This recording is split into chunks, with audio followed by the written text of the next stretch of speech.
The last point that Raghunath Das Goswami makes about the donkey urine is Dahasi Katham Atmanam. We burn ourselves. Dahasi means to burn. Atma means the soul, which of course cannot be burnt. The burning is that one becomes so disheartened or poisoned by deceit that more or less destroy any opportunity for one's advancement in spiritual life. It is as if the soul is burning in a fire of deceit and hypocrisy, a very unpalatable and uncomfortable situation, detrimental for spiritual life. But now he gives the other side, which is very nice. Sada tvam gandharva giridhara pada prema vilasat shuddham bodho snatva tvam apinitaram mam cha sakhya. The contrast to bathing in an ash-trickling urine is that we should bathe in the ocean of love emanating from the lotus feet of Sri Gandharvika Giridhari. Prema Amondo. So when you hear one and then the other, then certainly the choice is obvious. No one would want to bathe in the urine of donkey as ass. No one will want to bathe in urine where there is a beautiful ocean of nectar to be bathed in. What is that particular bathing that we want to do in the ocean of love? In contrast to the deceitful behavior which we just learn in regard to these three types of devotees, there are prayers to Srimati Radharani by Rupa Goswami from Stavamala. Srila Bhaktivinoda Thakur quotes these prayers not to give us the contrast to the other undesirable and disgusting situation described in this verse, but also as a solutions of how to become free from a deceitful mentality and hypocritical attitude. He says we should pray. We should pray to Krishna in a systematic process of surrendering. While we are praying, we are also meditating on the Supreme Lord, which may be done through the process of chanting the holy name.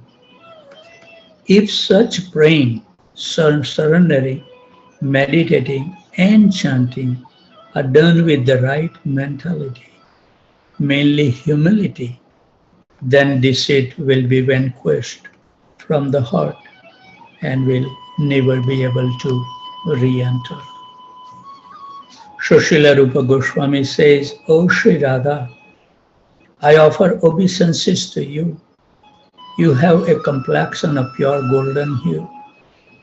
When we read this, we are aware of the comparison to Ksharan Mutre Snatva Dahasi. Bhaktivinoda Thakur quotes more prayer from Srila Rupa Goswami, which we can read in his commentary. These prayers are a meditations to direct our mind from the duplicity of materially contaminated devotional service toward what is real, pure devotional service. One then learns how to meditate on Lord Krishna and Srimati Radharani.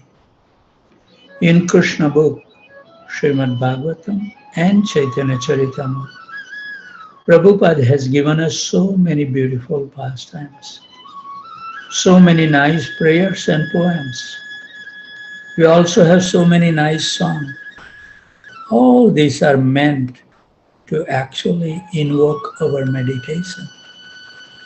These are not just books to be just kept on a shelf and occasionally for entertainment gone through, but rather they can be a constant source of practice. That's what a sadhaka is doing, constantly practicing. When people ask what our meditation is, we answer, Shmartavyah Satatam Vishnu Vishmartavya Na Jatuchit. Always remember Krishna and never forget him.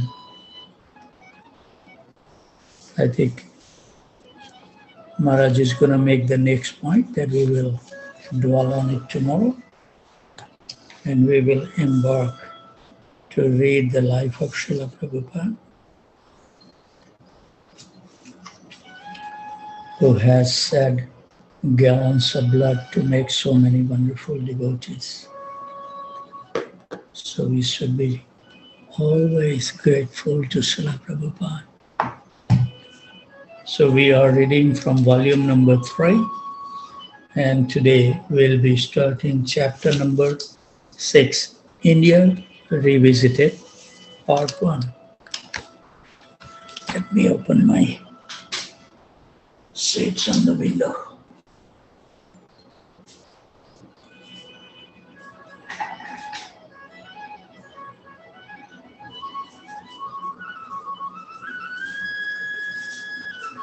Hope it rain tomorrow so we can have nice atmosphere. Very pleasant.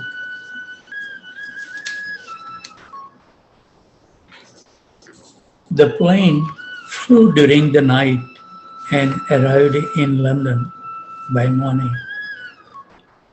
Srila Prabhupada had planned a stopover. He checked into an airport hotel, took his massage and rested. In the afternoon, he rose and bathed, and then he and Kirtananda boarded their plane, bound for New Delhi via Moscow.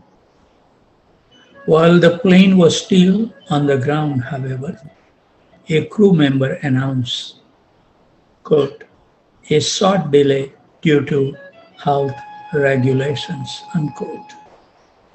A passenger who had disembarked earlier that day was now sick, apparently with smallpox. So the plane would have to be thoroughly fumigated. Prabhupada and Kirtananda stayed in a room at the Excelsior Hotel for the night. Early the next morning, July 24th, seated in his hotel room, complete with air conditioning and television, neither of which he had used, Srila Prabhupada wrote a letter to Brahmananda in New York. I'm going to read this letter. Accept my blessings. I'm always thinking of your separation feelings. Please do your duty nicely, and Krishna will help you in all respects. We were delayed here for 16 hours, starting this morning at 9 for Delhi. The attention of Mr. B.K. Nehru, the ambassador of India, was drawn to me and the other day. I have told him about my permanent visa, and he has promised to help me when I come back. Please make an appointment with him, informing that I wish to present him our set of Bhagavatam and our other literatures. Then go to him and personally present the books, etc. at Washington, D.C. It may be that as soon as I feel some strength, I shall be coming back. Up to now, there was no disturbance about my health, and I hope to reach Delhi this night. I shall write you again after reaching Vrindavan. Convey my ardent affections and blessings for all the boys and girls. I'm very much hopeful of my moment. Please keep steady, follow all my instructions scrupulously, chant Hare Krishna, and Krishna will give you all strength. Prabhupada and Kirtananda flew to Moscow. There they walked around the terminal, observing what Prabhupada called propaganda pictures. After a 1 hour stopover, they reboarded and flew another 8 hours, arriving in Delhi around midnight. The wall of heat that greeted them felt good to Prabhupada. He had come for this. Inside the airport terminal, overhead, fans stirred the muggy air as Prabhupada and Kirtananda stood in slow-moving lines while uniformed clerks checked passports and custom forms without Western-style computers or efficiency. Just beyond the area for immigration and customs, people waiting for arriving passengers were waving, calling, and coming together with friends and family members. After Prabhupada and Kirtananda claimed the luggage and cleared customs, they stood on the sidewalk outside the terminal. Although Prabhupada had removed his sweater, Kirtananda stood sweltering in his black wool suit. It was 2 a.m. All around, passengers were meeting loved ones who embraced them, sometimes even garlanded them and helped them into car or taxis. But no one was there for Prabhupada. It was certainly different from the recent tearful airport scene where Prabhupada had been with his loved ones. Now, instead of being surrounded by loving disciples, Prabhupada was besieged by taxi drivers and porters wanting to carry his luggage for a fee.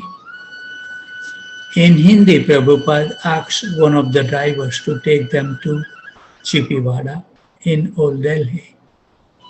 The driver put the luggage in the trunk, and Prabhupada and his disciple climbed into the back seat. A small ambassador taxi drove through streets well known to Srila Prabhupada. Nighttime traffic was light, and occasional taxi or motor rickshaws. Mostly the streets were empty and quiet, and shop closed. An occasional person or cow sleeping outdoors. Just a few years before, Prabhupada had sold Back to Godhead magazine, solicited donations, and printed his Srimad Bhagavatam here. In those days, he had been alone, practically without money or residence. Yet, he had been happy, completely dependent on Krishna. But India's leaders were rejecting Vedic culture and imitating the West. Although some Indians still profess to follow Vedic culture, mostly they were victims of hodgepodge teachers who didn't accept Krishna as the Supreme Personality of Godhead. So he had felt obliged to leave, to go and transplant the Vedic culture in the West. He had held strictly to the vision of his predecessors, spiritual masters, and he had been proven right. The West was very good field for Krishna consciousness. As the taxi drove through Old Delhi and approached Chowri Bazaar, Prabhupada saw the printing and paper shops, now closed for the night, and the usual dense traffic of human hauled cars was now absent. Though some laborers were sleeping on their carts till the morning, when they would bathe in that outdoor well and begin another day's holiday. When Srila Prabhupada has been overseeing the publishing of his first volume of Srimad Bhagavatam, he had daily walked the streets buying paper, picking up proofs from the printer, returning with the corrected proofs. His first canto had been a trump. Chowri Bazaar led to side street that led to the narrow lanes of Chippiwada, where upright metal posts block autos and rickshaws from entering. The driver stopped the taxi on an empty road and turned for his payment. Prabhupada took from his billfold 40 rupees, the same 40 rupees he had carried with him on the boat to America in 1965. But the driver took the entire 40 rupees and said he would keep it all as the just fare. Prabhupada protested. The fare should not be even half that. Loudly they argued back and forth in Hindi. The driver had pocketed the money and would give no change. Prabhupada knew that to get a policeman at this hour would be very difficult. Finally, although this had been nothing less than a robbery, Prabhupada let the man go. Quote, "He cheated me," unquote, Prabhupada said. He and Kirtananda took their luggage and walked the last block up to the door of the Chippiwala Radha Krishna temple. It was locked as they pounded loudly.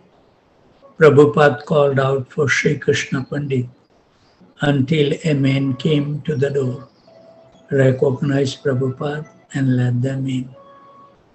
The man showed them upstairs and unlocked the door to Prabhupada's room. Prabhupada turned on the light. The room was bare and dusty, and the bulb hanging from the ceiling created stark light and shadows. On the floor was the 3-foot-high cement dome, indicating that directly below were the altar and the deities of Radha and Krishna.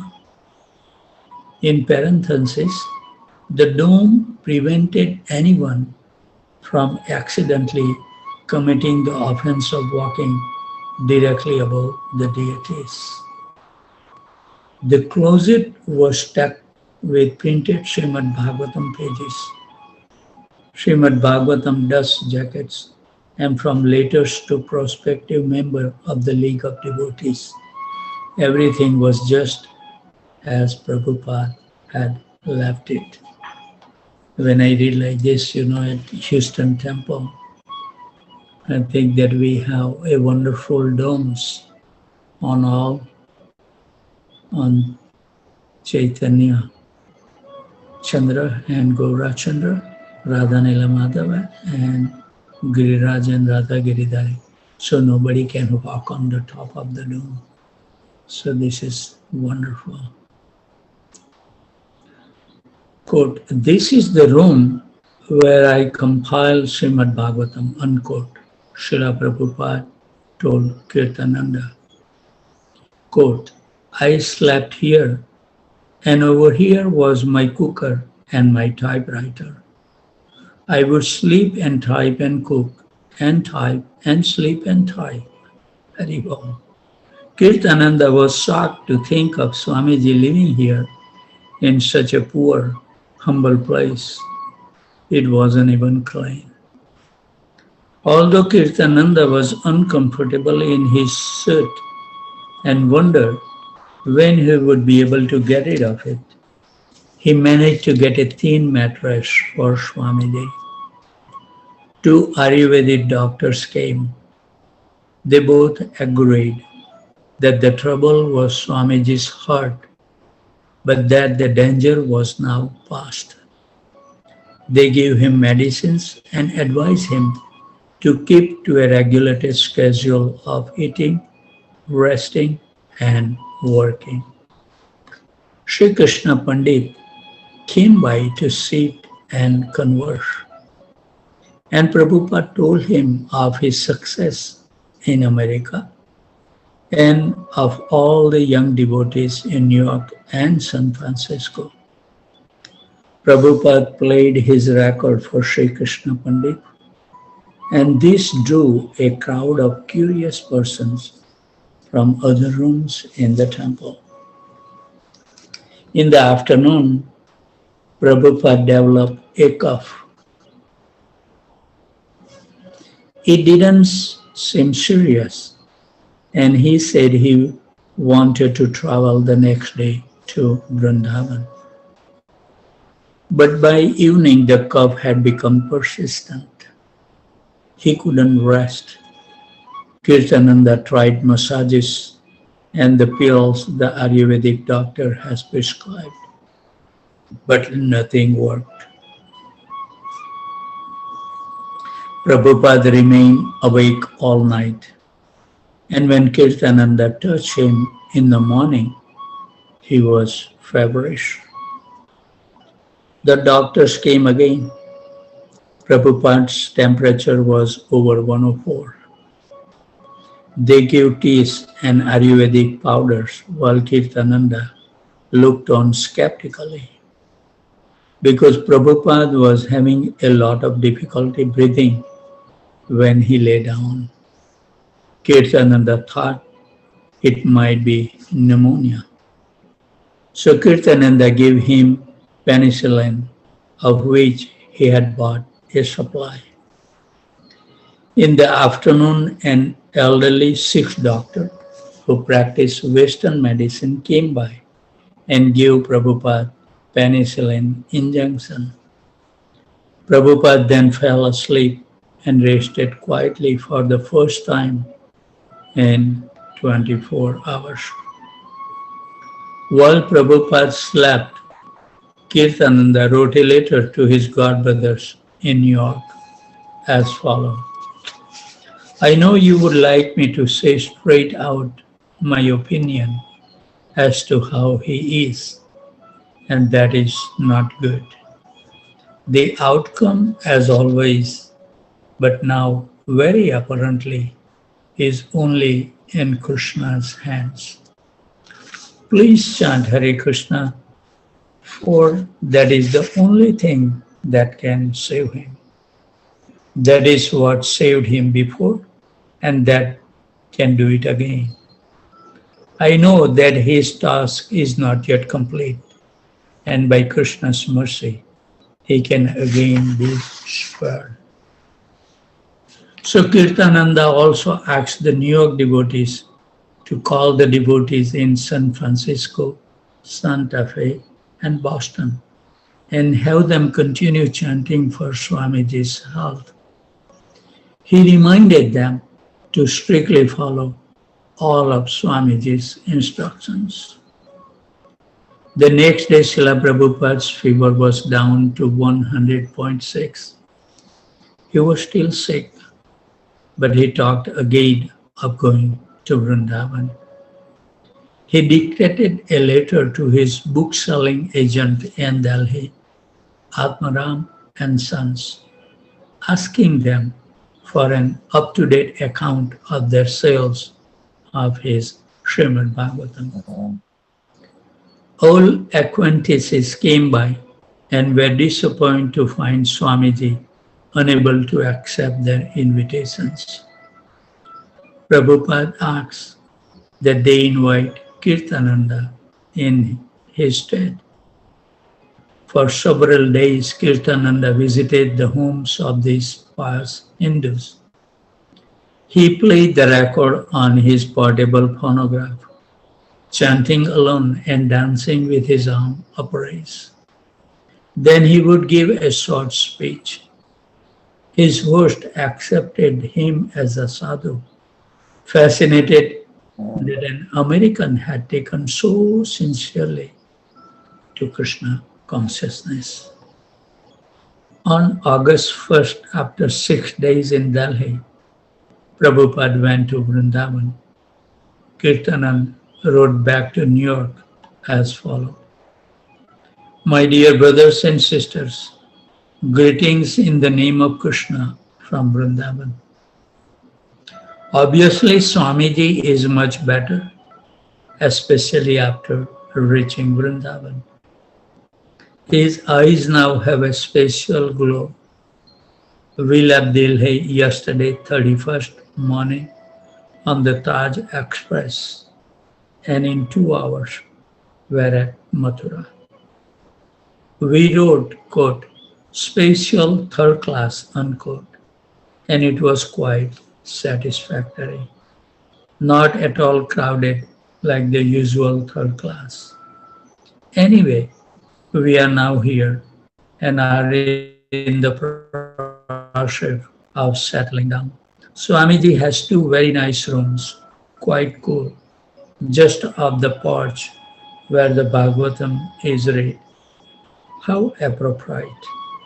The only difficulty on his behalf is that these Indians all want to see him and they are very persistent, and I'm not very successful in keeping them out.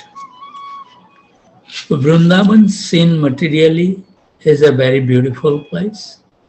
The country is very flat and there are many trees, monkeys, peacocks, and ghost temples.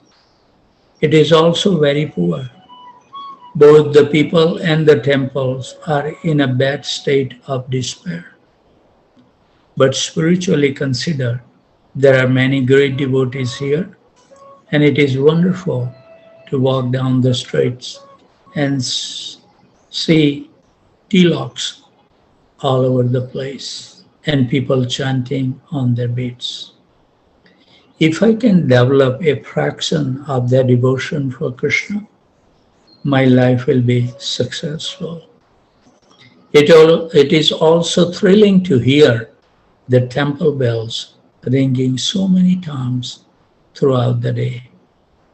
Last night, I played our record for Lord Damodar here in the temple and then performed kirtan with some of the local devotees. It was very nice. But you will be surprised, I think, when I say that I preferred your kirtan in New York. After Prabhupada had been in Vrindavan only one day and his health had only slightly improved, he began planning his return to America.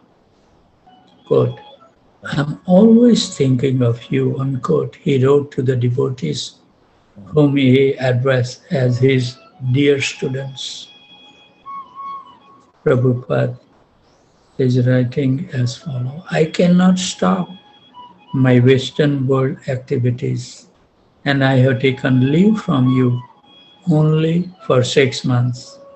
And it may be that on or before I'll come to you again. Kirtananda says from my bodily future that I'm improving. I'm also feeling like that.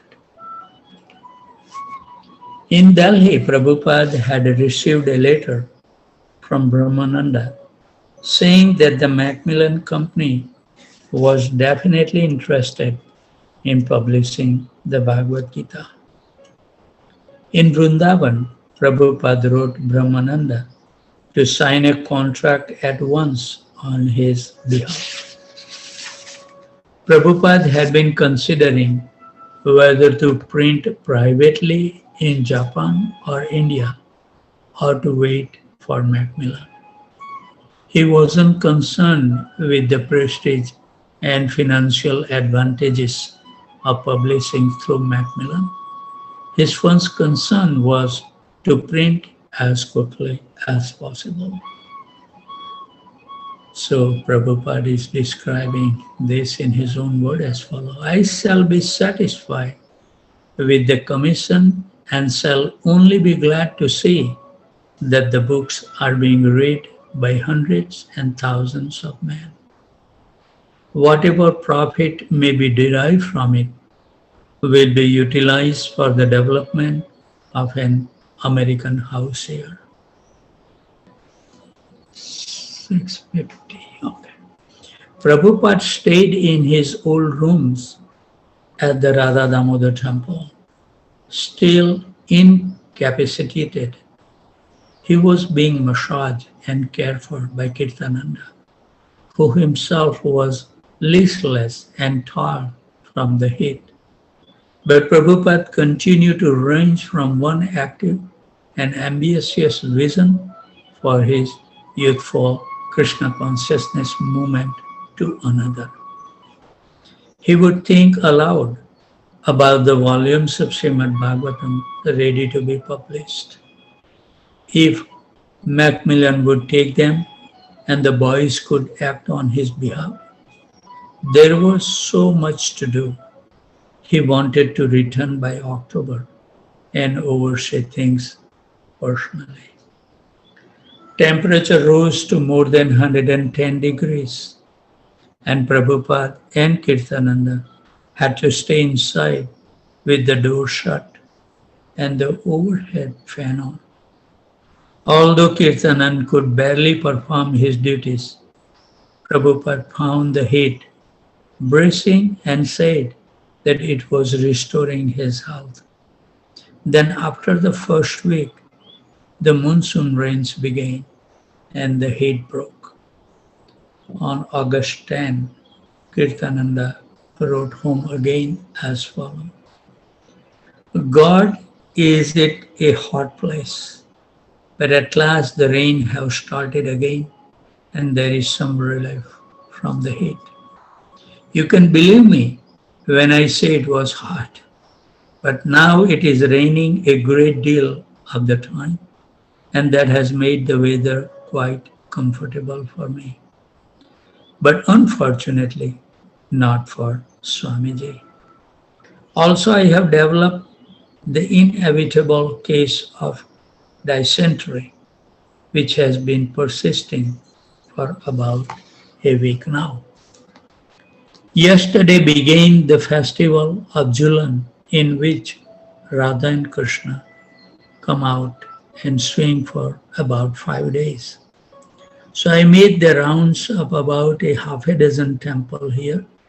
Some of them are extremely beautiful inside, and although most are small, still I can say this with all truthfulness and sincerity, that none are so transcendently beautiful and spiritually as 37 Park Avenue, Montreal.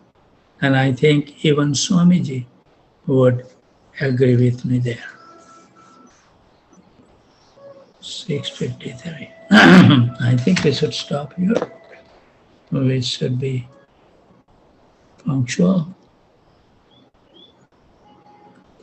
in our practice. I think due to the long weekend, so many devotees may have gone for the sadhu sangha, traveling, taking vacation. So I think today everybody should be off, a chance to catch up on whatever that we have not completed in our practice. Like I normally use this weekend to catch up if I have missed what I should have done that week.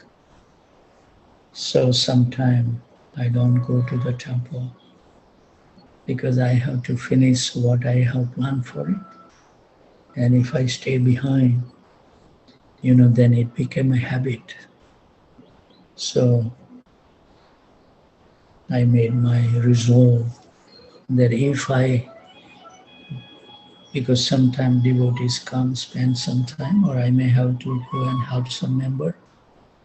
So it's not a fixed schedule. Sometimes it varies. But during the weekend, I'm trying to catch it up as much as I can. Yesterday it was very nice that Sikha Mataji from Austin, she came with her husband, 2 daughters. Her father-in-law was there, and her father and mother was also there. And there was a one young couple, but I don't understand the relationship, and neither I asked. But it was very nice.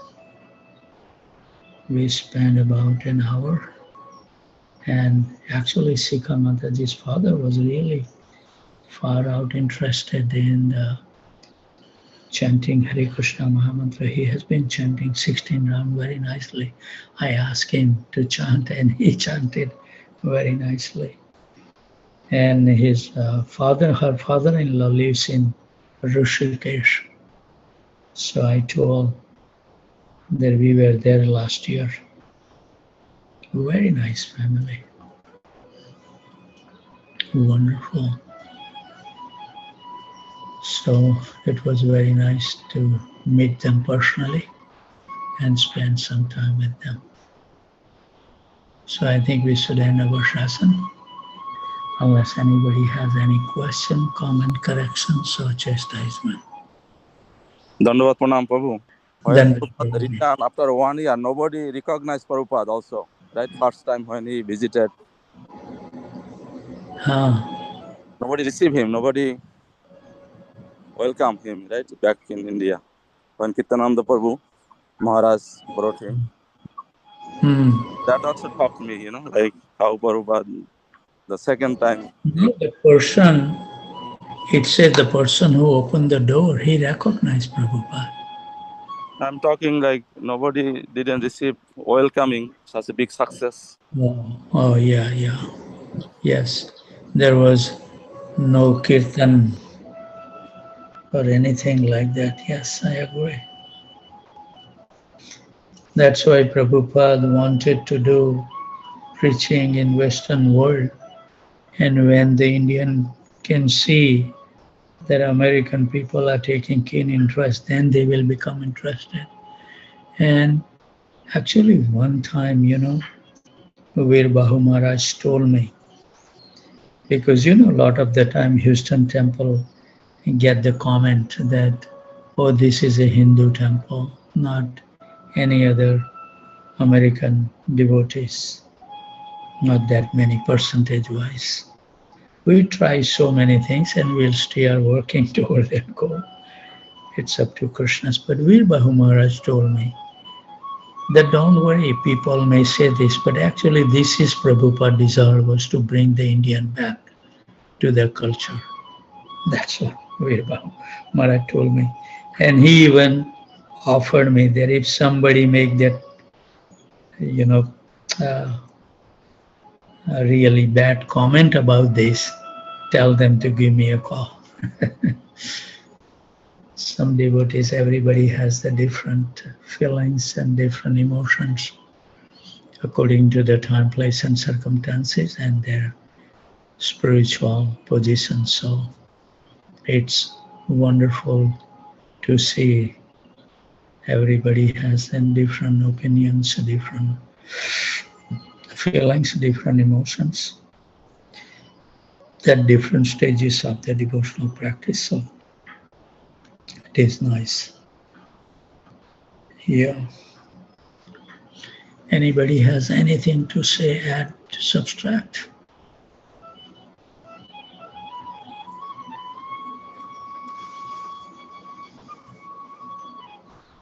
Prabhuji, I also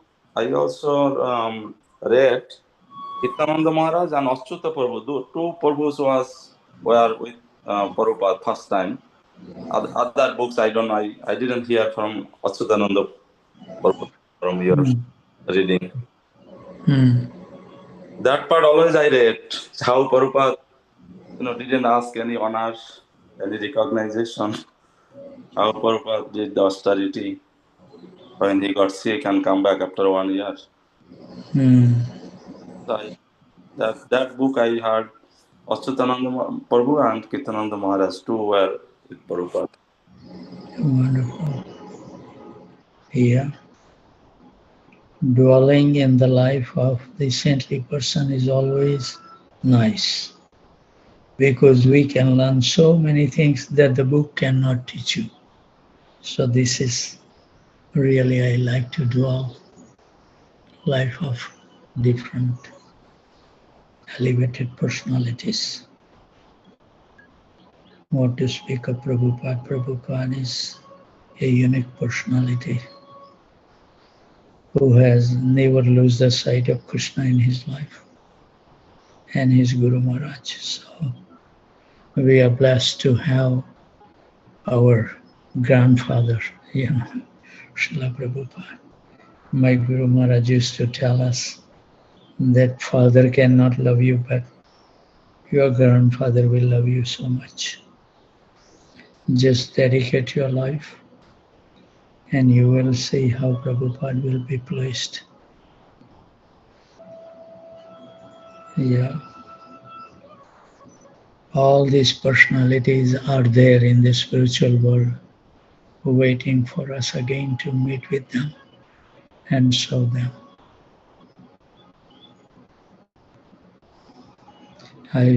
One time I told my Guru Maharaj that we are so unfortunate that we didn't even have a darshan of Prabhupada or any chance to serve him. And he said, don't worry, you just follow my instructions very nicely. Then when you come back, I will introduce to you to Prabhupada, Bhaktisiddhanta Saraswati Maharaj, everyone, Gaur Kishore Das Babaji, everybody is there. So I think this would be a very nice ambitions to carry in our mind and heart, that this is where we want to go, and remain steadfast no matter whatever obstacles may come in our life. That's we should take it very happily. So I think if there is no question, comment, corrections, we should end our session, and hopefully tomorrow we may have a more devotees association, hopefully.